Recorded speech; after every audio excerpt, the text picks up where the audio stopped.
Hello students, welcome to Edumantra. আমি তোমাদের চিন্ময় sir. চলছিল আমার ইন্ডিয়ান ইকোনমি সিরিজ। তোমরা জানো যে প্রত্যেকটা চ্যাপ্টার ধরে ধরে ইন্ডিয়ান ইকোনমি আমি তোমাদের এমসিকিউ সলভ করাচ্ছি। সামনে WBCS এর প্রিলিমিনারি পরীক্ষা আছে, তো পরীক্ষা মার্চে হবে কিনা আমি অলরেডি তোমাদেরকে বললাম যে যদি পরীক্ষা পিছিয়েও যায়, ওকে, তো তা সত্ত্বেও আমাদেরকে কিন্তু কনস্ট্যান্টলি পড়াশুনোটা কিন্তু আমাদের চালিয়ে যাওয়া উচিত। তো পড়াশুনো যেন থেমে না থাকে, যা খুশি ঘটে যাক। আবারও তোমাদেরকে বলছি বাবা, প্রত্যেকটা ক্লাসেই প্রায় আমি বলি, সবাইকেই বলি যখন অফলাইনে বা অনলাইনে ক্লাসগুলো হয়, তোমরা অবশ্যই ডেসক্রিপটিভ পেপারের দিকে কিন্তু বেশি ধ্যান দাও। ডেসক্রিপটিভ বাংলা, ইংরেজি, অপশনাল, ম্যাথ, জিআই, কুচবি হয়ে যায়, এই পেপারগুলো যদি তোমার হাতে না থাকে না, তাহলে কিন্তু WBCSটা ফাইনালি পেতে তোমার কিন্তু একটু চাপ হবে। তো এখন সময় রয়েছে, আবারও বলছি তোমরা ডেসক্রিপটিভ পেপারগুলোর দিকে তোমরা ধ্যান দাও, মানে বাংলা, ইংরেজি, অপশনাল, এদিকে তোমরা ধ্যান দাও। ম্যাথ যেটা রেগুলার করো। রইলো বাকি যে জিকে পেপারগুলো, সেগুলো এমনি পড়তে থাকো, চোখ কান খোলা রাখো। নর্মাল যে কোনো টেক্সট বই ধরো, প্রচুর মক্স দাও, এগুলো দিয়ে মোটামুটি একটা অ্যাভারেজ জায়গায় তুমি চলে যাবে। আহামরি কোনো ব্যাপার না, যদি তোমার বাংলা, ইংরেজি, ডেসক্রিপটিভ এবং ম্যাথ যেই যদি তোমার হাতে থাকে, বাকি পেপারগুলো নিয়ে এত লোড নেওয়ার মতো কিছু নেই। ঠিক আছে, তো চলো।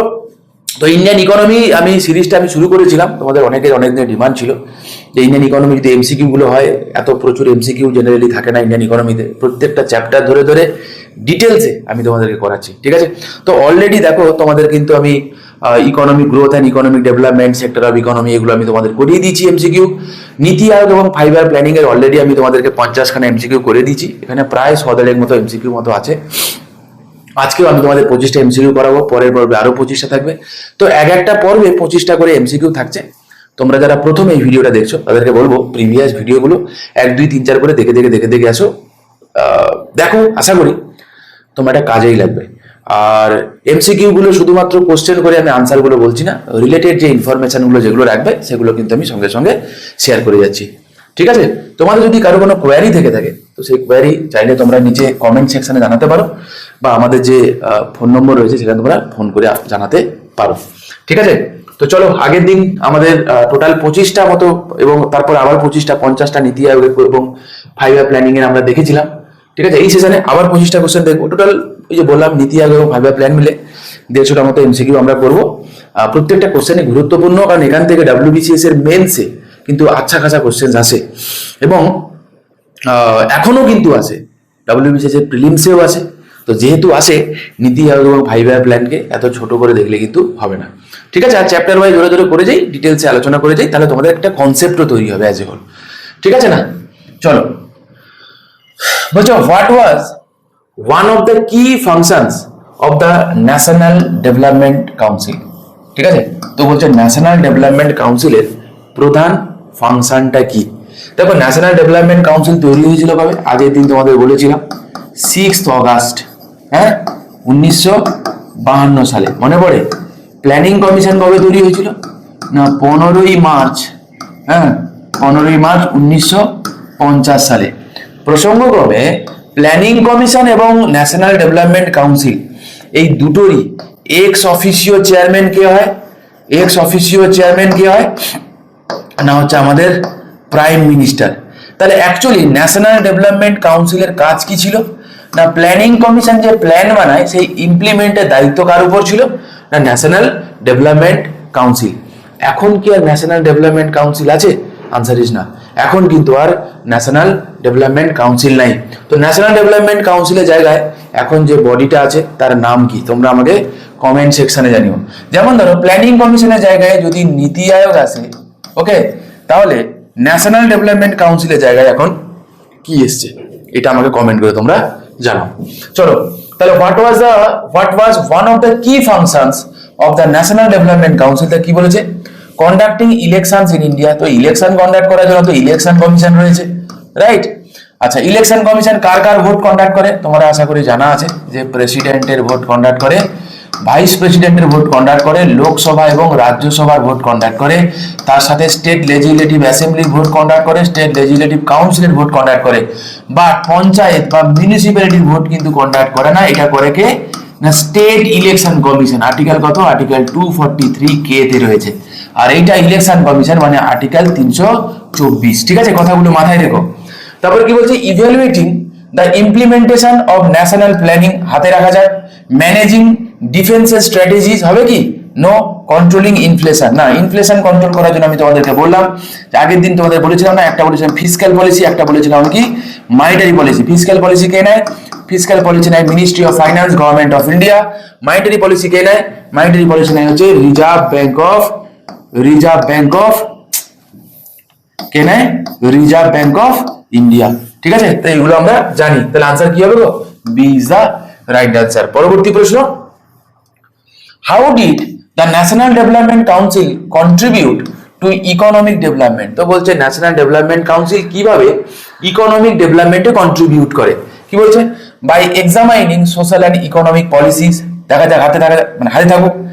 By directly providing loans to business, কথা হচ্ছে যে ন্যাশনাল ডেভেলপমেন্ট কাউন্সিল কি কোনোদিন লোন দেবে? উত্তর হচ্ছে না, হবে না। বাই কন্ট্রোলিং দ্য স্টক মার্কেটকে কন্ট্রোল করার জন্য তো সেবি আছে, তাই না? কে আছে? সেবি আছে। সেবি কবে তৈরি হয়েছিল? না 1928 সালে as a non statutory body.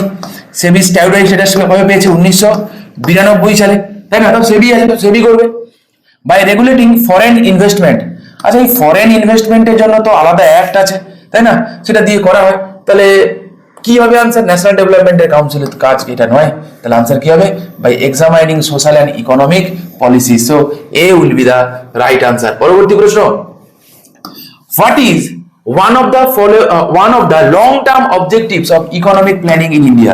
দেখো অবজেক্টিভস গুলোকে আমরা দুটো ভাগে ভাগ করি, একটা হচ্ছে শর্ট টার্ম গোল, একটা হচ্ছে long term goal. Short term goal কাকে বলে? যেই গোলগুলো আমাদের ইমিডিয়েটলি সলভ করার প্রয়োজন, তাই না, দ্রুততার সাথে হয়ে যাবে সেগুলো। কিন্তু লং টার্ম গোল কতগুলো? না যেগুলো আমাদের লং টার্ম লাগবে, শর্ট করে হবে না। যেমন ধরো আমি যদি বলি কোনো একটা বছরে জিডিপি গ্রোথ বেড়ে যেতে পারে, তাহলে সেটা একটা শর্ট টার্ম গোল। কিন্তু আমি যদি বলি ইকুয়ালিটিকে প্রমোট করবো, তাহলে সেটা কিন্তু রাতারাতি সম্ভব নয়, সেটা কিন্তু একটা লং টার্ম গোল। তাহলে কি জানতে চেয়েছে? বলছো what is the long term objectives of economic planning in India? দেখা যাক, rapid industrialisation without social justice. আচ্ছা র্যাপিড ইন্ডাস্ট্রিয়ালাইজেশন ঠিক ছিল, তুমি আমাকে বলো আমাদের দেশে যখন কনস্টিটিউশনাল আমাদের দেশে সংবিধান নেওয়া হয়েছিল, আমাদের দেশে সব থেকে বেশি যে জিনিসটা আমরা এনশিওর করতে চেয়েছি সেটা হচ্ছে জাস্টিস। হতে পারে নন জাস্টিসিয়েবল জাস্টিস, হতে পারে জাস্টিসিয়েবল জাস্টিস, বাট জাস্টিস তো আছে। ডিপিএসপিতে রয়েছে in the form of non justiciable, fundamental রাইটে রয়েছে in the form of justiciable justice. প্রিএমএলএ জাস্টিসের কথা বলা হয় যদি সেটা নন জাস্টিসিয়েবল, বাট রয়েছে। তাহলে উইথাউট কথাটা কিন্তু, উইথাউট সোশ্যাল জাস্টিস কথাটা কিন্তু ঠিক না। High growth rate and economic equality হাতে রাখা যাক। ডিপেন্ডেন্স অন ফরেন ইকোনমিক্স, তাই কি আমরা কি চাইবো? তাহলে আমরা কি চাইবো অন্য কোনো দেশের উপর ডিপেন্ড হয়ে থাকতে? ডেফিনেটলি না। তো এর একটা খুব মানে বোকা অপশন তো হবে না। ইনক্রিজিং দ্য ফিসক্যাল ডেফিসিট, আচ্ছা ফিসক্যাল ডেফিসিটকে বাড়ানোটা কি আমাদের টার্গেট, লং টার্ম গোল? কেন ডেফিসিট বাড়াবো? তাহলে না, আমরা বুঝতেই পারছি, আশা করি আনসার কি হবে। তাহলে high growth rate and economic equality, তার সাথে সাথে কি প্রাইস স্টেবিলিটিটাও কিন্তু আমাদের একটা অন্যতম জিনিস। Okay, economic planning in India aims for sustain economic growth while ensuring social justice, economic equality among all section of society. এটাকে আমরা বলি কি না ইনক্লুসিভ গ্রোথ। ঠিক আছে, ইনক্লুসিভ গ্রোথ। মাথায় রেখো, পরীক্ষায় কিন্তু ইউপিএসসির মতো পরীক্ষাতে কিন্তু কন্টেম্পোরারি সময়ও জিজ্ঞাসা করেছে। ঠিক আছে, WBCS যে কাল জিজ্ঞাসা করবে না এমন কিন্তু কোনো গ্যারান্টি নেই। এগুলো করে যাও, পরীক্ষার জন্য is very very very much important. ঠিক আছে, চলো। Which of the following is a short term objective of economic plan? মানে বলো দ্রুততার সাথে কোনটা হবে? বলছে ইকোনমিক সেলফ রিলায়েন্স। আচ্ছা বলো তো সেলফ রিলায়েন্স মানে হচ্ছে স্বনির্ভর। তাহলে আজকে এই স্বাধীনতার এত বছর পরেও আমরা এখনো পর্যন্ত ডাল উৎপাদনে আমরা ইম্পোর্ট ওরিয়েন্টেড। বলছে যে ইন্ডিয়া ডাল উৎপাদনে প্রথম, এটা শুনে আমাদের খুব ভালো লাগবে। তারপরে বলা হবে কি না ইন্ডিয়া পালসেস কনজামশনেও কিন্তু প্রথম। এবং মজার কথা কি জানো, ইন্ডিয়া পালসেস ইম্পোর্টেও প্রথম। তাহলে কি দাঁড়ালো? প্রোডাকশনেও করেছি প্রথম, আমরা কনজিউমের দিক থেকেও প্রথম, আবার ইম্পোর্ট করিও প্রথম। তাহলে আত্মনির্ভর হতে পারেনি। রিসেন্টলি আমরা দেখবো কি যে এই রিলেটেড নীতি আয়োগ একাধিক প্ল্যানিং করছে যে আমরা এই ডাল জাতীয় দ্রব্য উৎপাদনে সেটা আমরা কিভাবে স্বনির্ভরতা লাভ করতে পারি। তাহলে ভাবো, তাহলে সেলফ রিলায়েন্সের বিষয়টা না, এটা কিন্তু শর্ট টার্ম গোল না লং টার্ম গোল। তাহলে এটা তো আমার হবে না। তারপরে কি বলেছে, দ্য রিমুভাল অফ ইনইকুয়ালিটি, কি বলেছিলাম, এইটা কি একটা শর্ট টার্ম গোল? আচ্ছা হাতে থাকুক। এক্সপ্যান্ডিং স্পেস রিসার্চ, আর কি বলছে পলিটিক্যাল রিফর্ম। আচ্ছা এদের মধ্যে which of the following is a short term objective of economic planning? দেখো ইনইকুয়ালিটিকে আমরা চাইলে শর্ট টার্মে আমরা চাইলে কিছুটা হলেও ইমপ্রুভ করতে পারি বাকি যে কটা অপশন রয়েছে সেগুলোর সাপেক্ষে। কেন বলতো এটা অপশন সাপেক্ষে বললাম? তার কারণ ধরে নাও আজকে যদি হঠাৎ করে এমপ্লয়মেন্ট জেনারেশনে যদি কোনো স্কিম নেয় বা ধরে নাও কোনো রিডিস্ট্রিবিউশন যদি কোনো স্কিম নেয়, তাহলে সেক্ষেত্রে কিন্তু শর্ট টার্মে কিছুটা হলেও প্রোগ্রেস হতে পারে। এই চারটে অপশনের মধ্যে বেটার কোনটা তুমি যদি আমাকে বলো, তাহলে চারটে অপশনের মধ্যে বেটার হচ্ছে অপশন বি। ওকে, চলো পরবর্তী কথা দেখি এখানে কি দিয়েছে। Short term objective focus on immediate developmental needs such as poverty এরাডিকেশন, employment generation, reduction of economic disparity in society. তো এই জিনিসগুলো চাইলে আমরা শর্ট টার্মে রিডিস্ট্রিবিউশন অফ রিসোর্সেস যদি আমরা করে কিছুটা আমরা বেটারমেন্ট করতে পারি, বাকিগুলোতে টাইম লাগবে। বেশ, নেক্সট বলছে economic self reliance as an objective of planning means. Economic self reliance বলতে কি বোঝায়? সেলফ রিলায়েন্স মানে হচ্ছে আত্মনির্ভর, তাই না? তাহলে আমরা নিজেরা উৎপাদন করতে পারবো, নিজেরাই, বাইরে থেকে ইম্পোর্ট ওরিয়েন্টেড ইকোনমি আমাদের হবে না। তো এইরকম কিছু বলছে অ্যাভয়েডিং ফরেন ট্রেড। আচ্ছা, ইকোনমিক সেলফ রিলায়েন্স করবো, ফরেন ট্রেডকে অ্যাভয়েড করবো। ওকে, হাতে রাখা যাক। ডিপেন্ডিং অনলি অন এগ্রিকালচার, কি করে হবে? তারপরে কি বলছে reducing dependence on foreign aid and increasing self sufficiency. শুনতে ভালো লাগছে না? হাতে থাকুক। Prohibiting private sector participation. তো দেখে আমরা বুঝতে পারছি কি হবে, C will be the right answer. যে আমরা কি করব না, বিদেশি, যেমন ধর একটা সময় ছিল ইন্ডিয়া PL480 চুক্তি করেছিল, কার সাথে বলতো? আমেরিকার সাথে। কেন না, আমরা হুইট ইম্পোর্ট করবো বলে করা হতো। এবার স্বাভাবিকভাবে ফুড, খাদ্যদ্রব্য ইম্পোর্ট করার ফলে আমাদের দেশ থেকে প্রচুর পরিমাণে কারেন্সি বেরিয়ে গেছে। ফলে কি হয়েছে না, আমাদের যে বার্ডেনটা কিন্তু বেড়ে গেছে। বুঝতে পারছো, ব্যালেন্স অফ পেমেন্টের বার্ডেন বেড়ে গেছে এবং দিন প্রতিদিন সেটা বাড়তে বাড়তে বাড়তে বাড়তে 80s দিকে এমন একটা কন্ডিশন হলো যে ইন্ডিয়ার প্রায় দেওয়ালে পিঠ থেকে যাওয়ার মতো অবস্থা। রাজীব গান্ধী তখন আমাদের দেশের প্রধানমন্ত্রী, বোঝা গেল? তো সেই সময় বিরোধীদের চাপে রাজীব গান্ধী কিন্তু একসেপ্ট করতে পারেনি, বা রাজীব গান্ধীর সময়কালে কিন্তু ইনিশিয়েটিভটা এক প্রকার শুরু হয়ে গেছিল, যেটা পরবর্তীকালে আমরা বাধ্য হয়ে LPG মডেল নিয়েছি। তো ইউপিএসসিতে একবার জানতে চাইছিল যে ইন্ডিয়া যে এই LPG মডেলটা যে নিয়েছে, তাহলে এইটা কি ইন্ডিয়া ভালোবেসে নিয়েছে নাকি ইন্ডিয়াকে চাপিয়ে দেওয়া হয়েছে? ঠিক আছে, তো এর সপক্ষে এবং বিপক্ষে লিখুন। তো সেগুলো লিখতে হবে। তাহলে PL480 বা এই জাতীয় চুক্তির ফলে কি হয় না, স্বাভাবিকভাবে যে ফরেন কারেন্সি বাইরে চলে যায়, ফলে আমাদের ইন্টারনাল ডেট আরো বাড়তে থাকে। আমাদের ব্যালেন্স অফ পেমেন্টের দেখবো যে টোটাল যা ইনফ্লো এবং আউটফ্লো যা হচ্ছে, তো ইনফ্লো কম হয়, আউটফ্লো বেশি হয়, বেরিয়ে যায় অনেক বেশি। ফলে আমাদের ডেফিসিট থাকতো, যেটা অ্যাজ এ হোল কিন্তু খুব একটা ভালো জিনিস নয়, আমাদের ইকোনমিতে কিন্তু বার্ডেন ক্রিয়েট করতো। এখন আমরা দেখবো কি পরবর্তীকালে গ্রিন রেভলিউশন হলো, আমাদের ফুড সাফিসিয়েন্সি আগের থেকে অনেক বেটার জায়গায় গেছে, তাই না? ফলে কি হয়েছে, আমাদের ডিপেন্ডেন্সি, আগে অন্য দেশের প্রতি ডিপেন্ড হতে হতো ফুড ক্রপের জন্য, এখন আমরা কিন্তু সেই ডিপেন্ডেন্সিটা আর এতটা নেই, রাইট? বেশ, তাহলে C will be the right answer. পরবর্তী প্রশ্ন দেখি কি বলেছে। Which sector is directly targeted in the short term objective of economic planning? বলছে কোন সেক্টরটাকে ডাইরেক্টলি টার্গেট করা হয়েছে ইকোনমিক প্ল্যানিং এর জন্য? Space exploration, agriculture and industrial development, হ্যাঁ, লাক্সারি গুডস প্রোডাকশন, তারপর কি বলছে মিলিটারি এক্সপেনশন। হবে কি? অবভিয়াসলি না, তোমরা বলো না। ফার্স্ট যে 5 ইয়ার প্ল্যান ছিল, প্রথম পঞ্চবার্ষিকী পরিকল্পনা, সেখানে কার উপর জোর দেওয়া হয়েছিল? এগ্রিকালচারের উপর। সেকেন্ড পঞ্চবার্ষিকী পরিকল্পনা কার উপর জোর দেওয়া হয়েছিল? ইন্ডাস্ট্রির উপর জোর দেওয়া হয়েছিল, তাই না? তাহলে কি বলছে which sector directly targeted in short term objective? তাহলে এগুলো কি? এগ্রিকালচার এবং ইন্ডাস্ট্রিয়াল ডেভেলপমেন্ট, রাইট? চলো পরবর্তী প্রশ্ন দেখি আমরা। বলছে how does economic planning aim to promote women empowerment? বলছে ইকোনমিক প্ল্যানিং কিভাবে উইমেন এম্পাওয়ারমেন্টকে প্রমোট করেছে? কি করেছে? এম টু প্রমোট, বলছে by providing them luxury benefit. দিয়েছে কি? আমাদের দেশের কি এরকম কন্ডিশন আছে লাক্সারি বেনিফিট দেওয়ার মতো? আনসার ইজ নো, তাহলে এটা হবে না। By ensuring their participation in economic and social activities, হাতে থাকুক। তারপরে কি বলছে by keeping them out of labour intensive industry. তাই কি আমরা কি সেটা করতে চাই? বরং আমরা দেখতে পাবো যে আমাদের দেশে, আগের দিনও তোমাদেরকে বলেছিলাম, একটা রিসেন্টলি রিপোর্ট বেরিয়েছে যে যেখানে আমাদের দেশে যা এগ্রিকালচারাল সেক্টরে 80% কিন্তু মহিলাদের কন্ট্রিবিউশন আছে। এবং সেখানে এই বছর 2026 সালকে united nation international year for women farmer হিসেবে ডিক্লেয়ার করেছে। বুঝতে পারছো যে মহিলাদের কন্ট্রিবিউশন কিন্তু কতটা বেশি। তো সে কথাটা তো বলেনি। এবার কিন্তু by reducing their role in decision making. তাই কি? একদমই নয়, বরং উল্টোটা। আমরা যে সেলফ হেল্প গ্রুপের কথা যে দেখি, এই প্ল্যান পিরিয়ডেই তো এই জিনিসগুলো এসছে, কোঅপারেটিভ ফেডারালিজমের কথা আমরা বলি।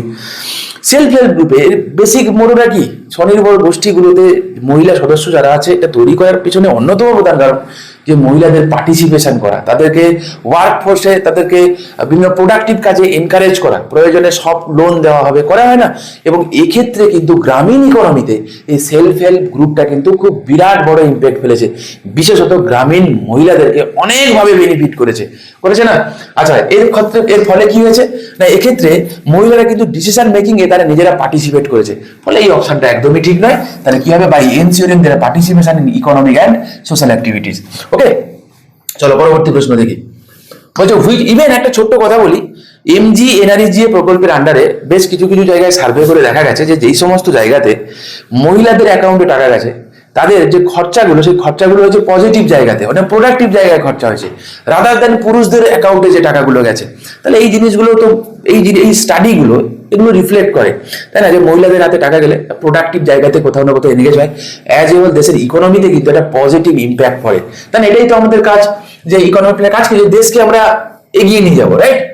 Which of the following is not a short term objective of economic planning? তো বলছে নিজের কোনটা একটা শর্ট টার্ম অবজেক্টিভ নয়, মানে কোনটা একটা লং টার্ম অবজেক্টিভ, তাই না, কোনটা একটা লং টার্ম অবজেক্টিভ। বলছে ইউনিভার্সাল হেলথ কেয়ার ফ্যাসিলিটি। আচ্ছা দেখা যাক, modernisation of banking system, space exploration research, employment generation. বলো, এগুলো চাও তো চট করে করে দেওয়া যাবে, কিন্তু এই জিনিসটা করতে কিন্তু সময় লাগবে, টাইম লেগেগো, লেকিন বাড়েগা জরুর, ছিল না? তো যাকে তো সময় লাগবে, কিন্তু আমরা চলছে। রিসেন্টলি তোমরা জানো আশা করি, ইন্ডিয়া গগনযানের জন্য প্রস্তুতি নিচ্ছে, তাই না?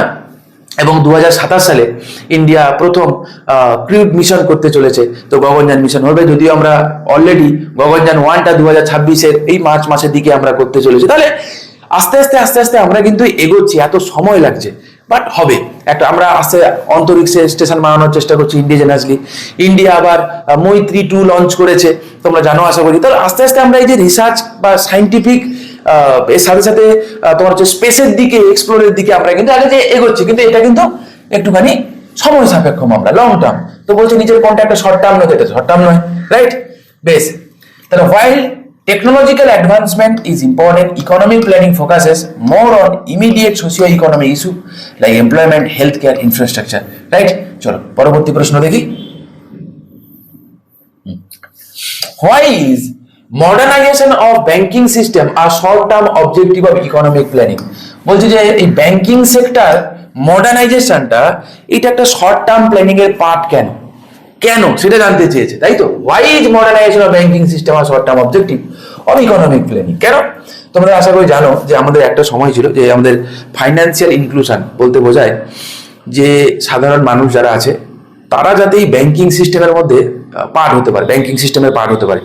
এই ফাইন্যান্সিয়াল ইনক্লুশনটা হয়েছিল বলে আজকে দেখো যে ডাইরেক্ট বেনিফিট ট্রান্সফার যে হয়, আমরা কোনো গ্যাস নিলাম, তাতে 19 টাকা 57 পয়সা যে ভর্তুকি আকারে যে আসে, ডাইরেক্ট যিনি কনজিউমার, তো তার অ্যাকাউন্টে সরাসরি যায়, তাই না? তো এইগুলো কিন্তু ফাইন্যান্সিয়াল ইনক্লুশনের পরেই কিন্তু সম্ভব হয়েছে, তাই নয়? ফাইন্যান্সিয়াল ইনক্লুশন ছোট ছোট মাইক্রো সেভিং যেগুলো, সেগুলোকে অনেক মোবিলাইজ করেছে, ফলে ফার্দার সেগুলো ইনভেস্টমেন্ট হয়েছে, এবং ফলে অ্যাজ এ হোল দেশের ইকোনমিক বৃদ্ধিতে তার কিন্তু একটা বিরাট বড় ইম্প্যাক্ট পড়েছে। এবং ছোট্ট একটা ডেটা তোমাদের দিই, আমাদের দেশের যা সেভিংস হয় তার কিন্তু বেশিরভাগ সেভিংসটা আসে কিন্তু এই হাউস হোল্ড সেক্টর থেকে। তো বুঝতে পারছো না? তো বলছে modernisation of banking system short term objective, তো ওয়াই, কেন? বলছে to encourage people to invest in foreign bank. বেশ, কিন্তু এটা কি এর কারণ? To increase accessibility, efficiency and security in financial transaction. Okay, তো বলছে why is modernisation of banking system আর short term objective of planning? তারপরে কি বলেছে? To promote informal banking method, এটা তো অবশ্যই হবে না। To restrict people from using banking, definitely হবে না। তুমি আমায় বলো এ আর বির মধ্যে কোনটা ঠিক? Two encourage people to invest in foreign bank, এটার জন্য এটাই কি এর লক্ষ্য, সরি, নাকি টু ইনক্রিজ অ্যাক্সেসিবিলিটি? বুঝতেই পারছো না? So B is the right answer, ঠিক আছে? ইকোনমির সব থেকে বড় ব্যাপার কি জানো? ইকোনমির ব্যাপার হচ্ছে একটুখানি কোশ্চেনগুলো কনসেপ্ট দিয়ে ভালো করে পড়তে হবে। যদি বুঝতে না পারো 2-4 বার করে পড়ে একটুখানি জিনিসটা বোঝার চেষ্টা করো যে কি হতে পারে, ঠিক আছে? তো এখানে অঙ্কের মতো লজিক দিয়ে কিন্তু বোঝা যাবে। ওকে, আনাড়ি বা মুখস্থ করে মেরে দিয়ে আসবো, দেখা গেল একটা স্টেটমেন্টে একটা ছোট্ট কিছু বদলে দিলে, তো তুমি কি করবে? গন্ডগোল হয়ে যাবে না? What role does infrastructural development play in economic planning? বলছে যে ইনফ্রাস্ট্রাকচারাল ডেভেলপমেন্টে ইকোনমিক প্ল্যানিং কি রোল প্লে করেছে? বলছে রিডিউসেস ইকোনমিক গ্রোথ, তাই এই জন্যই কি আমরা করেছি এগুলো? নিশ্চয়ই না। It helps in industrialisation and job creation, হাতে রাখা যাক, right? It only benefit rural area, কেন আরবান এরিয়াকে বেনিফিট করেনি? It discourage foreign investment. তো দেখেই বুঝতে পারছি কি হবে, B will be the right answer. ঠিক আছে, B will be the right answer. দেখো এখানে শুধুমাত্র প্ল্যানিং রিলেটেড আছে এমনটাও নয়, এখানে একাধিক টপিক। ইকোনমিতে তো আসলে প্রায় সব টপিকের সঙ্গে সব টপিকের কিছু না কিছু কানেকশন রয়েছে। তো তাই সব কোশ্চেন যে একদম হুবহু প্ল্যানিং কেন্দ্রিক এমনটা নয়, কিছু কিছু কনসেপচুয়াল কোশ্চেন WBCS এর মেন্স দেখবে এসছে। তো এই কোশ্চেনগুলো শুধুমাত্র প্রিলিমসকে টার্গেট করে এমনটা নয়, বারবার বলছি, এটা টার্গেট হচ্ছে প্রিলিমস প্লাস মেন্স, তোমার যাতে দুটোই কভার হয়ে যায়। প্রথম থেকে কিন্তু তোমার জন্য এই মোটিভটা থাকে, আলাদা করে প্রিলিমস বলে কিছু নেই। প্রথম থেকে কিন্তু আমরা মেন্সের জন্যই প্রিপারেশন নেব ফ্রম ডে নাম্বার 1, তাতে সময় লাগলে লাগুক, কিন্তু প্রথম থেকে আমরা মেন্সের জন্যই প্রিপারেশন নেব। এইটা যেন মাথায় থাকে, মানে এটা যেন মাথায় না থাকে যে আগে আমি প্রিলিমস পাস করি, তারপর রেজাল্ট বেরোবে, রেজাল্টে যদি আমি পাস করি তবে আমি মেন্সের প্রিপারেশন নেবো। ততক্ষণে কাহানি পুরো পাল্টে যায় আর কি, ওরকম হয় না। Which of the following measures was taken to eliminate poverty in India? তো বলছো which of the following measure was taken, কোনটা নেওয়া হয়েছিল এলিমিনেট পভার্টি ইন ইন্ডিয়া, ভারতের দারিদ্র দূরীকরণে নিচের কোনটা নেওয়া হয়েছিল জানতে চেয়েছে। কমপ্লিট প্রাইভেটাইজেশন অফ ইন্ডাস্ট্রিজ, তাই কি? মানে ইন্ডাস্ট্রিগুলোকে যদি আমরা প্রাইভেটাইজেশন করে দিয়ে কি আমরা এই পভার্টিকে এলিমিনেট করেছি? ইন্ডাস্ট্রিগুলোকে প্রাইভেটাইজেশন করেছি আমরা কবে? 1991 এর পর থেকে শুরু হয়েছে গল্প, এলপিজি মডেল হতে গেল। তো তার আগে তো আমরা এলিমিনেশন অফ পভার্টির কথা বলেছি, আমরা 5th ফাইভ-ইয়ার প্ল্যান ডেডিকেটেড করা হয়েছিল, তাই না? তারপরে বলছি redistribution of wealth, land and income through taxation, হাতে রাখা যাক। রিডিউসিং এগ্রিকালচারাল সাবসিডি, তাই কি? এগ্রিকালচারাল সাবসিডিকে রিডিউস করে পভার্টিকে এলিমিনেট করা হবে? তো এটা সম্ভব নয়। তারপরে কি বলছে, প্রমোটিং অনলি আরবান ডেভেলপমেন্ট, তাই কি? তার রুরাল এরিয়া কি করবে? তো দেখেই বুঝতে পারছি কি হবে, B will be the right answer, right? দেখো একটা কথা এখানে আছে, কেউ বলতে পারে যে কিভাবে ইনকামকে রিডিস্ট্রিবিউট করবো থ্রু ট্যাক্সেশন। দেখো আমাদের দেশে প্রোগ্রেসিভ ট্যাক্স স্ট্রাকচার রয়েছে, হ্যাঁ, প্রোগ্রেসিভ ট্যাক্স স্ট্রাকচার রয়েছে, প্রোগ্রেসিভ রিগ্রেসিভ দুটোই রয়েছে, কোনো অসুবিধা নেই। প্রোগ্রেসিভ ট্যাক্স স্ট্রাকচার, ডাইরেক্ট ট্যাক্সের কথা যদি আমি বলি, তো ডাইরেক্ট ট্যাক্স কি direct and progressive in nature. তো এক্ষেত্রে কি হয়, যারা বেশি ইনকাম করে তারা তেমনি বেশি ট্যাক্সও দেয়। ফলে কি হয়, যারা কম ইনকাম করে তাদেরকে কি হয়, ট্যাক্স ছাড় দিয়েছি বা তারা কম ট্যাক্স দিচ্ছে, তাই না? ফলে কি হয় যে দুজনের মধ্যে ইনকামের যে একটা গ্যাপ, সেই গ্যাপটা আগের থেকে কমে যায়। ফলে কি হয় না, ইনইকুয়ালিটি বা ইকুয়ালিটি বাড়ে, ইনইকুয়ালিটি রিডিউস হয়। তো ডাইরেক্ট ট্যাক্স স্ট্রাকচার কিন্তু ইনইকুয়ালিটিকে রিডিউস করতে এটা কিন্তু হেল্প করে ওয়েপন হিসাবে। এটাও ইটসেলফ পরীক্ষায় আসা প্রশ্ন WBCS এর প্রিভিয়াস ইয়ারে, ঠিক আছে না? পরবর্তী প্রশ্ন, how did the government intervene in the market to control essential commodity price? তো বলছে এসেনশিয়াল কমোডিটির প্রাইসকে কন্ট্রোল করার জন্য গভর্নমেন্ট কি করে? আচ্ছা কি করে বলো তো, সরকারের ওয়েপন কি? যখন আলুর দাম বেড়ে গেছিল, আজ থেকে কয়েক বছর আগেকার কথা বলছি, তোমাদের যদি খেয়াল থাকে দেখবে ওই আলু আমাদের এই যে রেশন দোকান থেকে আলু দিত, তাই না? একটু কম টাকায় আলু পাওয়া যেত। তাহলে এই রেশন দোকানগুলো করে রাখা হয়েছে কি কারণে? যেটাকে আমরা বলি পাবলিক ডিস্ট্রিবিউশন সিস্টেম, সরকারের হাতে রয়েছে। তাহলে সে চাইলে কি করতে পারে, যদি কেউ কালোবাজারি যদি করেও, তো সরকারের হাতে ওই ইনস্ট্রুমেন্ট রয়েছে, সে চাইলে এই কালোবাজারিকে কি করতে পারে, কাউন্টার করতে পারে থ্রু পাবলিক ডিস্ট্রিবিউশন সিস্টেম। তো কি রয়েছে, by banning essential commodity ban করে দিলে কি করে হবে, চলবে কি করে? বাই প্রমোটিং লাক্সারি গুডস, তারপরে কি বলছে, by price control and public distribution, আর কি বলছে, by increasing export of food grain. না, তো আনসার কি হবে, C will be the right answer. চলো পরবর্তী প্রশ্ন দেখি কি বলছে। What role does taxation play in poverty elimination? বলছে ট্যাক্সেশন কি রোল প্লে করে পভার্টিকে এলিমিনেট করতে, ঠিক আছে? আচ্ছা কি রোল প্লে করতে পারে? একটু আগে আমরা বললাম না যে যদি যে বেশি ইনকাম করে তার উপর যদি বেশি টাকা ট্যাক্স হিসাবে দিতে হয়, ফলে ইনকাম ইনইকুয়ালিটিটা রিডিউস হয়, রাইট? এবং তার সাথে সাথে ওই যে টাকাগুলো সরকার যেগুলো আর্ন করছে অ্যাজ রেভিনিউ, সেগুলো কি করতে পারে না, রিডিস্ট্রিবিউট করে দিতে পারে। এবং for your kind information, recent trend কিন্তু এটা বলছে যে আমরা পার্সোনাল ইনকাম ট্যাক্সের থেকে যে সরকার যে রেভিনিউ কামাচ্ছে, সেটা কিন্তু কর্পোরেট ট্যাক্সের থেকে বেশি ছাপিয়ে গেছে। তো বুঝতে পারছো, তার মানে এখন আমাদের দেশে ট্যাক্স থেকে আর্নের পরিমাণ সরকার, এবং তার থেকেও শুধু ডাইরেক্ট ট্যাক্সের কথা বলছি, ইনডাইরেক্ট ট্যাক্সের ক্ষেত্রেও দেখবো জানুয়ারি মাসে আমাদের জিএসটি থেকে যে আয় সেটা কিন্তু রেকর্ড হারে বেড়েছে আফটার জিএসটি রিফর্ম 2.0 এর পরে। তাহলে এগুলো কিন্তু কোনোটাই কিন্তু ইত্তেফাক নয়, এগুলো আমরা আউটকাম হিসেবে দেখতে পাচ্ছি। ঠিক আছে, তাহলে কি হবে বলছে, ইজ রিডিউসেস গভর্নমেন্ট রেভিনিউ, তারপরে কি বলছে, it helps in redistributing income from rich to poor, হাতে থাকুক, it discourage the foreign investment, it only benefit the private sector. তো কি হবে answer? B will be the right answer. চলো পরবর্তী প্রশ্ন দেখি, which of the following is not a poverty elimination measure. তো বলছে নিচের কোনটা একটা পভার্টি এলিমিনেশন মেজার নয়, জানতে চেয়েছে। Which of the following is not a poverty elimination measure? Land reform, definitely poverty এলিমিনেশনের একটা মেজার। যাদের ল্যান্ড ছিল না তাদেরকে যদি রিডিস্ট্রিবিউট করা হলো, তাদের হাতে এখন ল্যান্ড এলো, ফলে গ্রামাঞ্চলে আগে যে লেভেলে দরিদ্র ছিল, এখন কিন্তু পভার্টির কনসেপ্ট ডাইমেনশন বদলে গেছে গ্রামের দিকে। এখন লোকজন কিন্তু আর না খেয়ে থাকে না, এই সেকশনটা কিন্তু প্রায় নেই বললেই চলে, একদমই নেই তা নয়, প্রায় নেই বললেই চলে। আগের থেকে কন্ডিশন অনেক অনেক অনেক অনেক অনেক বেটার হয়েছে। পাবলিক ডিস্ট্রিবিউশন সিস্টেম রয়েছে, অবভিয়াসলি লোকজনকে 2 টাকা কেজি ধরে চাল দেওয়া হচ্ছে, তাই না, গম দেওয়া হচ্ছে বা আটা দেওয়া হচ্ছে, ফলে কি হয়, তারা এফোর্ড করতে পারছে না, তারা খুব চিপ রেটে তারা ফুড গ্রেন পাচ্ছে। High taxation on essential commodity, আর কি বলছে, price control on basic goods. Basic গুডসের প্রাইস কন্ট্রোল তো আমরা করেছি। দেখো একটা জামানা ছিল, আমরা কি বলি, দুধ, মুড়ি, এরকম কিছু কিছু রয়েছে না, যেগুলো বলেছে এখানে ট্যাক্সের বা জিএসটির পরিমাণটা আমরা 0% খাতায় রাখবো, যাতে লোকজন ইজিলি তাকে এফোর্ড করতে পারে, তাই না। তো আনসার কি, high taxation in essential commodity. কি হবে না, এসেন্সিয়াল কমোডিটি যদি প্রচুর, ধরো একটা ওষুধের কথা বলি আমি, ঠিক আছে, ওষুধ, দুধের কথাই কেউ না হোক, আজকে যদি সরকার বলে দেয় যে দুধে আজকে 40% জিএসটি লাগু করা হবে, সম্ভাবনা নেই, কে জানে, সম্ভাবনা নেই, কথাটা বলাটা হয়তো ভুল, কবে কি পরিস্থিতি তৈরি হবে। আচ্ছা, যদি বলে দেয় যে এরকম 40% জিএসটি লাগু করা হবে, তো সাধারণ মানুষ কি আর ওই দুধটা, যেটা 50 টাকা 60 টাকা দাম, এখন তার দাম বেড়ে গিয়ে 100 টাকার কাছাকাছি হয়ে যাবে, তা আগের মতো কি, এখনকার মতো কি আছে কনজিউম করতে পারবে? ডেফিনেটলি নয়, তাই না। তাহলে এটা কিন্তু একটা পভার্টি এলিমিনেশন মেজার হতে পারে না। তো C will be the right answer. পরবর্তী প্রশ্ন, what is the objective of land redistribution in poverty elimination? ঠিক আছে, what is the objective of land redistribution?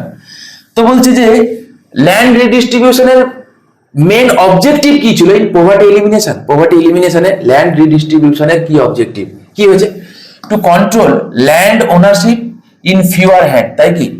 Land redistribution করেছিল এর উল্টোটা করবো বলে, যাতে অল্প সংখ্যক লোকের কাছে বেশি ল্যান্ড না থাকে, যারা অ্যাকচুয়ালি চাষ করে, নাঙল যার জমি চায়, তাদেরকে যাতে দেওয়া যায়, তো এটা ছিল motto. To provide land to landless farmer and reduce rural poverty, হাতে থাকুক, তাই না, তাহলে এটা তো হবে না, এটা হাতে থাকুক। টু রিডিউস এগ্রিকালচারাল প্রোডাকশন, তাই কি, এই কারণে করেছি। To increase the price of land, এটাও নয়। সো আনসার কি হবে? B will be the right answer. ঠিক আছে, চলো পরবর্তী প্রশ্ন দেখি কি বলছে। What was the key objective of the Indian economy till 1980? তো বলছে 1980 সাল পর্যন্ত মোটামুটি ইন্ডিয়ান ইকোনমির কি অবজেক্টিভ কি ছিল। দেখো মোটামুটি 80s এর পর্যন্ত না ইন্ডিয়া দেখো পাবলিক সেক্টরে ডমিনেন্স ছিল বেশি। আফটার 80s, স্পেসিফিক্যালি 90s এর পরে তো পাবলিক সেক্টরের ডমিনেশনটা কমে গেল, উল্টো প্রাইভেট সেক্টরের ডমিনেন্স বেড়ে গেল এখনকার সময় যেটা হয়েছে। তো তাই একটা বলা হয় যে pre liberalised phase, post liberalised phase. তো আমি জানি না অপশনগুলো কি দিয়েছে। What was the key objective of Indian economy till the 1980s? Rapid globalisation হয়েছিল কি? Rapid globalisation, answer is no. Rapid globalisation হয়েছিল 1991 এর পরে, রাইট? তোমাদের আশা করি মনে আছে। Complete privatisation of industry, definitely নয়। Making the economy self reliant, dependence on foreign aid. আচ্ছা এবারে বলো, এইটা তো হবে না। Making the economy self reliant, আচ্ছা কমপ্লিট প্রাইভেটাইজেশন অফ ইন্ডাস্ট্রি, তাই কি? সেটাও তো হয়েছিল আপনার এলপিজি মডেল। কমপ্লিট প্রাইভেটাইজেশনের কথা আপনার এলপিজি কবে হলো? 1991 সালের পরে হলো। তাহলে এই দুটো তো কোনোটাই হবে না, তাই না? ডিপেন্ডেন্স অন ফরেন এড, তাই কি? এটা কি ভালো জিনিস? What was the key objective? এটাই কি আমাদের কি অবজেক্টিভ ছিল যে আমরা ফরেন এইডের প্রতি আমরা ডিপেন্ডেন্স থাকবো? এটা তো নেগেটিভ অ্যাপ্রোচ, তাই না? তো এটা হতে পারে না। আনসার কি হবে বলো? আনসার কি হবে? Making the economy self reliant. তোমরা দেখতে পাবে থার্ড, ফোর্থ, 5-year প্ল্যান গুলো তোমরা পড়বে, দেখবে যে আস্তে আস্তে আস্তে আস্তে আমরা সেলফ রিলায়েন্সের দিকে ঝোঁক দিচ্ছি, তাই না? তো কেন? কারণ বাইরের থেকে ডমিনেন্সটা আমরা কমাতে চাইছি, আমরা আত্মনির্ভর হওয়ার চেষ্টা করেছি। তো এটাই ছিল মোটামুটি কি না কি অবজেক্টিভ, ঠিক আছে না? নেক্সট কি বলছে, the focus was on reducing dependence on foreign aid and import, promoting domestic industries and achieving economic independence. স্বাভাবিক। How did India aim to achieve self-reliance in the economy? How did India aim to achieve self-reliance? কিভাবে India আত্মনির্ভরের কথা ভেবেছে? কিভাবে? By increasing import of essential commodities. তাই বলো, যদি আমরা import করি তো ফরেন কারেন্সি আমার থেকে না বেরিয়ে যাবে? এটা কি ভালো জিনিস? Answer is no. Sorry, answer is no. তারপরে কি বলছে? By promoting import substitution and export diversification, হাতে থাকুক। By relying more on foreign loan, তারপর কি? By reducing industrial production। দেখো বাবা, by promoting import substitution মানে আগে আমরা যা ইম্পোর্ট করতাম তার সাবস্টিটিউট আমরা দেশে উৎপাদন করব, এবং শুধু উৎপাদন করব না, আমরা প্রয়োজনে এক্সপোর্টও করব। তাই এটাকে বলা হয় import substitution and export promotion. ঠিক আছে। এক্সিম ব্যাংক তৈরি হয়েছিল তোমরা জানো আশা করি, হ্যাঁ না? এক্সিম ব্যাংক কবে তৈরি হয়েছিল বলো তো? 1982-তে। তো এর কি এক্সপোর্ট ইম্পোর্ট না, এর কিন্তু মোটোটাই এইটা যে এক্সপোর্টকে প্রমোট করবে, ইম্পোর্টকে কমাবে। তাই এটাই কিন্তু এর উদ্দেশ্য ছিল যে এক্সপোর্টকে কিভাবে প্রমোট করতে পারি। রাইট। চলো পরবর্তী প্রশ্ন কি আছে একটুখানি দেখে নি। বলছে which of the following best describes import substitution. Base এটা সেলফ। ওকে ওকে, চলো। What is which of the following the best describe import substitution. তো বলছে ইম্পোর্ট সাবস্টিটিউশনটা নিচের কোনটা ঠিকঠাক ভাবে ডেসক্রাইব? ইম্পোর্ট সাবস্টিটিউট মানে কি? মানে বাইরে থেকে নেবো না, দেশে উৎপাদন করবো। তো এরকম কিছু একটা হবে। Replacing foreign import with domestic production. আশা করা যায় এটাই উত্তর হবে। দেখা যাক এগুলো পড়ি। Increasing foreign investment in India, encouraging people to use more foreign goods, reducing agriculture output. না, একদমই নয়। So A will be the right answer, replacing foreign imports with domestic production. ঠিক আছে না? চলো পরবর্তী প্রশ্ন দেখি। নেক্সট প্রশ্ন বলছে why was self reliance an important goal for India after independence? বলছে স্বাধীন হওয়ার পরে ভারত কেন চেয়েছিল সেলফ রিলায়েন্স হতে? আচ্ছা, একটা দেশ আত্মনির্ভর হতে চায় কেন? মুখস্থ করতে হবে না। দেখো এখানে সিমিলার টাইপের কোশ্চেন আমি রেখেছি। কেন? যাতে পুরো চ্যাপ্টারটা খুব ভালো করে কভার করতে পারি, আর কিছু না। দেখো আমরা এই যে সেলফ রিলায়েন্সটা গোল কেন হবে? একটা ফ্যামিলি কেন সেলফ রিলায়েন্স হতে চায়, আত্মনির্ভর হতে চায়? যাতে অন্য ফ্যামিলির প্রতি ডিপেন্ডেন্সি হলে, ডিপেন্ডেন্সিটা কি করে বলতো? ফরেন অ্যাফেয়ার্সকে, ফ্যামিলির সঙ্গে একটা ফ্যামিলির উপরে ডিপেন্ডেন্সি থাকে, তো কিছু একটা অসুবিধা হলে তো বন্ধ করে দিলে তো একটা ফ্যামিলি অসুবিধায় পড়ে যাবে। তাই দেখতে পাবো কি যে জিও পলিটিক্যাল বা ইন্টারন্যাশনাল রিলেশনের স্তরের থেকে দেখতে গেলেও কোনো একটা দেশ যদি অন্য দেশের প্রতি খুব কি বলবো একদম যদি পুরোপুরি ডিপেন্ডেন্স থাকে না, তাহলে তার ফরেন অ্যাফেয়ার্সটাও কিন্তু খুব একটা ভালো হয় না। খুব স্বাভাবিক জিনিস। আজকে যদি আমেরিকার থেকে যদি আমরা এসেন্সিয়াল কিছু কমোডিটি যদি আমরা ইম্পোর্ট করে আমাদের যদি বেঁচে থাকতে হতো, হ্যাঁ, এবং কালকে যদি আমেরিকা বললো যে তোমাকে আমি এইটা বলছি তুমি মেনে নাও, তো ইন্ডিয়া যদি বলে আমি মানবো না, তাহলে বলো ঠিক আছে তুমি মানবে না, আমি বন্ধ করে দেবো। তাহলে সেক্ষেত্রে দেখা গেলো সেই ওষুধটা খুব জীবনদায়ী ওষুধ এবং খুবই প্রয়োজন, তা আমরা তো খুব চাপের মধ্যে পড়বো না। ফলে আমরা চাইলেও তাহলে এর সঙ্গে কিন্তু ফরেন অ্যাফেয়ার্সটাও কিন্তু খুব ডাইরেক্টলি রিলেটেড, ঠিক না? তো শুধুমাত্র ফরেন অ্যাফেয়ার্স নয়, তার সাথে সাথে প্রচুর পরিমাণে ফরেন কারেন্সিও তো বেরিয়ে যাচ্ছে। যেই ফরেন কারেন্সিগুলো বেরিয়ে না গিয়ে যদি আমাদের দেশে থাকতো, ফলে আমাদের দেশ তো যখন সবে সবে স্বাধীন হয়েছে, দেশের হালাত খুবই খারাপ। দেশের এখন গ্রোথ লাগবে, দেশে ইনভেস্টমেন্ট লাগবে, কিন্তু উল্টে টাকা বেরিয়ে গেছে, ঠিক কি না? তাহলে আমাদের কি দরকার? To eliminate dependence on foreign aid. তারপরে কি বলছে? To discourage industrial growth. তাই কি না? তো to become close economy forever. Close economy কাকে বলে? না যেখানে না তো ইম্পোর্ট হয় না তো এক্সপোর্ট হয়, তো এরকম টাইপের ইকোনমিকে আমরা কি বলবো? আমরা বলবো কি? ক্লোজ ইকোনমি বলবো, ঠিক আছে?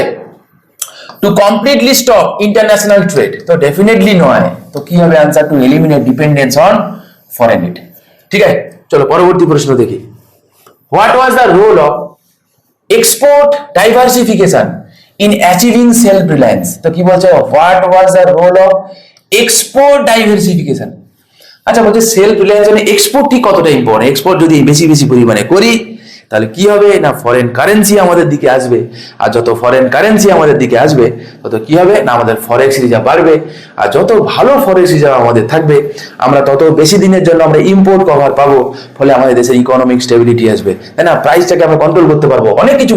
আমরা বড় কথা আমাদের ইন্ডিয়ান কারেন্সির যে পতনকে আমরা কিছুটা হলো ম্যানিপুলেট করে হলো আরবিআই চাইলে তাকে কি করতে পারে, প্রোটেকশন দিতে পারে, তাই না। এই কারণে তো ইন্ডিয়াতে যে এক্সচেঞ্জ রেট সিস্টেম যেটা রয়েছে, আরবিআই যেটা করে ম্যানেজড ফ্লোটিং এক্সচেঞ্জ রেট, তো সেখানে কি করে আরবিআই, না তো আমরা পুরোপুরি ফ্লোটিং, তাই না, একটা রেগুলেটেড হয়, একটা ফ্লোটিং মানে মার্কেট ডিসাইড করে, আর একটা হয় কি ম্যানেজড ফ্লোটিং, তাহলে আমাদেরটা হচ্ছে ম্যানেজ ফ্লোটিং, তাই না। আরবিআই কি করে ম্যানেজ করে, তো যত আমাদের স্টক থাকবে স্বাভাবিকভাবে তত আমাদের কনফিডেন্সও থাকবে।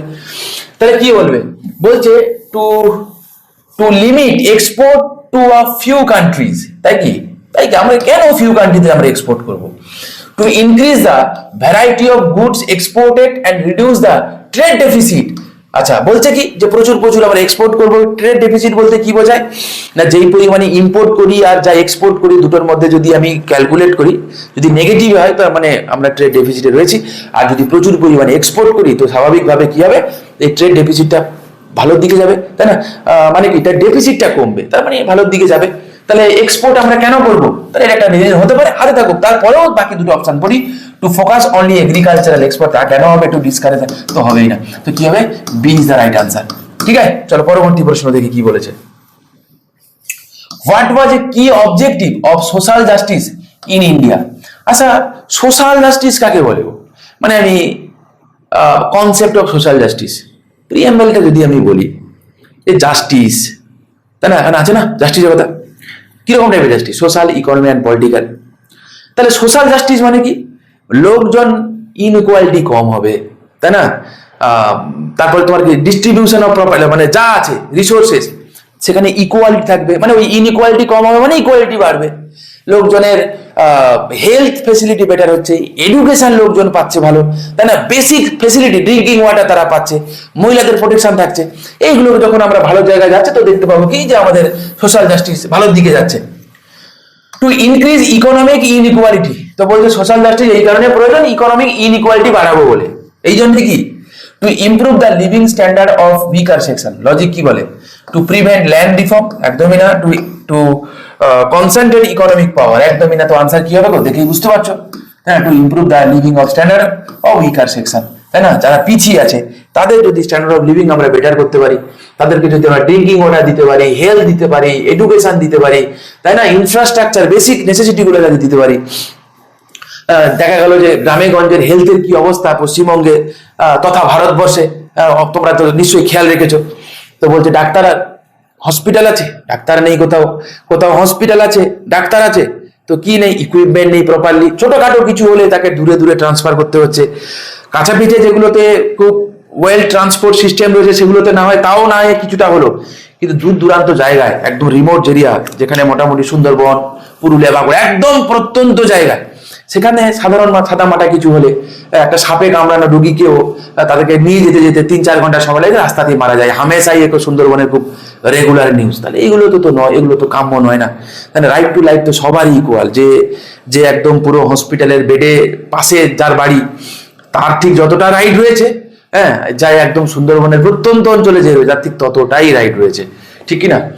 নেক্সট কি বলছে, which of the following was a measure taken to ensure social justice, তো বলছে নিজের কোন মেজারটা নেওয়া হয়েছে সোশ্যাল জাস্টিসকে এনসিওর করার জন্য।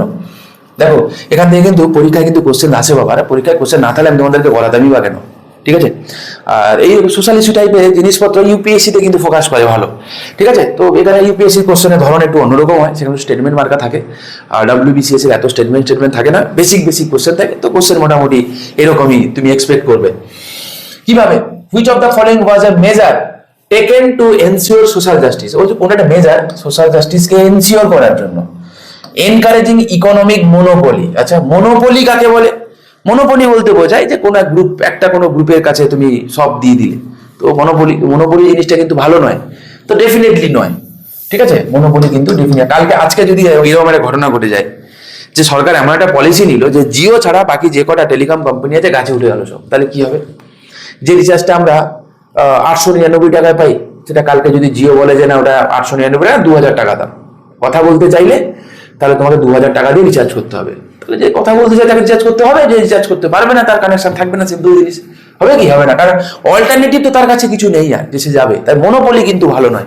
হ্যাঁ, কম্পিটিশন কমিশন অফ ইন্ডিয়া রয়েছে, কিন্তু আমাদের দেশে একটা মনোপলি না হয় সেই কারণে। Bring land reform, which of the following was a measure taken ensure social justice. Okay চলো, তাহলে ল্যান্ড রিফর্মকে সোশ্যাল জাস্টিস এনেছে? আনসার ইজ ইয়েস, এনেছে। বাকিগুলো পড়বো, দেখা যাক কিভাবে এনেছে। দেখো, গ্রামাঞ্চলে যারা ল্যান্ডলেস লেবার যারা ছিল, তাদের হাতে যখন ল্যান্ড এলো, তাদের কি হয়, ল্যান্ড না গ্রামাঞ্চলে একটা সোশ্যাল প্রেস্টিজের একটা একটা প্যারামিটার বলতে পারো, রিফ্লেকশন বলতে পারো, যে যার যত ল্যান্ড আছে লোকজন তাদের তত প্রায় গ্রামাঞ্চলে জায়গায় জায়গায় এক রকমের কনসেপ্ট। এমনও কোনো জায়গায় রয়েছে ল্যান্ডের কোনো কনসেপ্ট নেই, যেখানকার যেমন নিয়ম কানুন। হ্যাঁ, তো যাকে তো ল্যান্ড রিফর্মের ফলে কি হয়েছে, যারা ল্যান্ডলেস লেবার যারা ছিল তাদের একটা মোটামুটি ভাবে একটা ইকোনমিক স্টেবিলিটি এসে ইনইকুয়ালিটি কিন্তু গ্রামাঞ্চলে কিন্তু কমেছে। তো এটা ডেফিনেটলি হয়েছে। যারা কি removing subsidies from the poor, reducing public welfare scheme, একদমই নয়। তো কি হবে answer? B is the right answer, তাই না? চলো পরবর্তী প্রশ্ন দেখি। বলছে what was one of the ways to reduce economic inequality under social justice policies? কোনটা ওয়ান অফ দ্য ওয়েজ যেখানে আমরা সোশ্যাল জাস্টিসকে এনশিওর করতে পারবো? কি বলছি? Increasing subsidies for large industries. আচ্ছা বলো, বড় বড় ইন্ডাস্ট্রিগুলোকে যদি সাবসিডি দেওয়া হয়, তাদের কি আদৌ প্রয়োজন? যার নেই তাকে তো, যার তেলা মাথায় তেল দিয়ে লাভ কি? তেলা মাথায় তার তেল দিয়ে কি কিছু লাভ আছে? বলছে না, তাহলে এটা হবে না, সিম্পল জিনিস, এটা হবে না। Providing welfare schemes for weaker section, আমরা বুঝতে পারছি, দেখা যায়, তাও হাতে থাকুক। তারপরে বলছে concentrating economic power in a few hand, definitely নয়। Encouraging private ownership for all, সেটাও ডেফিনেটলি নয়। কি হবে? B is the right, providing welfare scheme for weaker section. যে কোটা ওয়েলফেয়ার স্কিম আমরা দেখেছি, হতে পারে সেন্টার বা স্টেট, যাই কিছু হোক, সমস্ত কিন্তু হয় এসছে ফ্রম কোথা থেকে? ডিপিএসপি থেকে। ডিপিএসপি কি এনশিওর করে? ডিপিএসপি কি এনশিওর করে? কারণ প্রিয়াম্বেলে জাস্টিসের কথা বলতে গিয়ে বলেছে social, economic and political justice, তাই না? এই যে সোশ্যাল অ্যান্ড ইকোনমিক জাস্টিস যা আছে, এটা এনশিওর করে কিন্তু ডিপিএসপি। পলিটিক্যাল জাস্টিস এনশিওর করে কে? এটা হচ্ছে ফান্ডামেন্টাল ফান্ডামেন্টাল রাইট। ঠিক আছে, তো আনসার কি হবে গো? আনসার হবে কি? B is the providing welfare scheme for weaker section. পরবর্তী question, how did the government aim to prevent the concentration of economic power? তো বলছি ইকোনমিক পাওয়ারের যাতে কনসেন্ট্রেট না হয়, যাতে না হয়, মাইন্ড ইট, এখনকার সময়ের কথা ভাবলে হবে না, যাতে না হয় তার জন্য সরকার কি ব্যবস্থা করেছে? ঠিক আছে, কি করেছে? By implementing policies for equal wealth distribution. আচ্ছা, by allowing monopoly to grow, তাই মনোপলি হলে তো উল্টোটা হয়ে যাবে। By discouraging public sector investment, তাই কি? মোটেই নয়। By eliminating land reform, by eliminating land reform কি করে সম্ভব? পসিবিলিটি নেই। তাহলে কি হবে? By implementing policies for equal wealth distribution. ঠিক আছে, যেই কারণে এই পলিসিগুলো নেওয়া, যেমন যার ঘর নেই তাকে ঘর দেওয়া হচ্ছে, তাই না? ড্রিঙ্কিং ওয়াটার দেওয়া হচ্ছে, বেসিক হেলথ ফেসিলিটিস দেওয়া হচ্ছে, কখনো কখনো কিছু সাবসিডি দেওয়া হয় বিশেষ বিশেষ কোনো কমোডিটির ক্ষেত্রে। তো এগুলোই হচ্ছে কি কারণ। চলো নেক্সট, আজকের মতো লাস্ট প্রশ্ন আমরা করবো। হ্যাঁ, বাকি 25টা আবার নেক্সট দিন করবো। ওকে, কি বলছে? What kind of society was social justice aiming to create? কি বলছে? What kind of society was social justice aiming to create? বলছে সোশ্যাল জাস্টিস যে কিরকম টাইপের সোসাইটি বানানোর কথা বলা হচ্ছে। দেখো এখানে না, সোশ্যাল জাস্টিসে এখানে ইকুয়ালিটিকে জোর দেওয়া হয়। ঠিক আছে, এটা একটা সোশ্যালিস্টিক টাইপের প্রিন্সিপাল, ইকুয়ালিটিকে জোর দেওয়া হয়। তো চলো দেখি এখানে রিলেটেড কি আছে। আর society where wealth is concentrated in a few hand, তাই কি? কি করে হবে? হবে না। A free and equal society, হাতে থাকুক। আর society with rigid class structure, তাই কি? ডেফিনেটলি নয়, মানামারি লেগে যাবে তো। আর সোসাইটি উইথাউট গভর্নমেন্ট ইন্টারভেনশন, না, এমনও কোনো কথা নেই। সো আনসার কি হবে? B, that is free and equal society. ঠিক আছে, তো আজকের এই পর্যন্ত আমাদের রইল। তোমাদের কেমন লাগছে এই সিরিজটা তোমরা অবশ্যই কিন্তু তোমরা কমেন্ট করে জানিও। যদি তোমাদের ভালো লেগে থাকে, চাইলে তোমরা চ্যানেলটাকে সাবস্ক্রাইব করতে পারো, লাইক করতে পারো। আর তোমার বন্ধু যদি কেউ সিরিয়াস অ্যাসপিরেন্ট থাকে, যে প্রিপারেশন নিচ্ছে ইন্ডিয়ান ইকোনমিতে, তার একটু প্রবলেম রয়েছে, তাকে চাইলে তোমরা শেয়ার করতে পারো। আর একটা কথা বলি, ইন্ডিয়ান ইকোনমির সাথে সাথে আমি তোমাদের জিকে কারেন্ট অ্যাফেয়ার্সও করাচ্ছি রেগুলার। এই জানুয়ারি মাস থেকে আমি ধরলাম, ঠিক আছে, এখনো পর্যন্ত জানুয়ারি মাসের দিনই আমি নেক্সট এপিসোড থেকে জানুয়ারি মাসের কারেন্ট অ্যাফেয়ার্সটা থেকে আমি শুরু করব।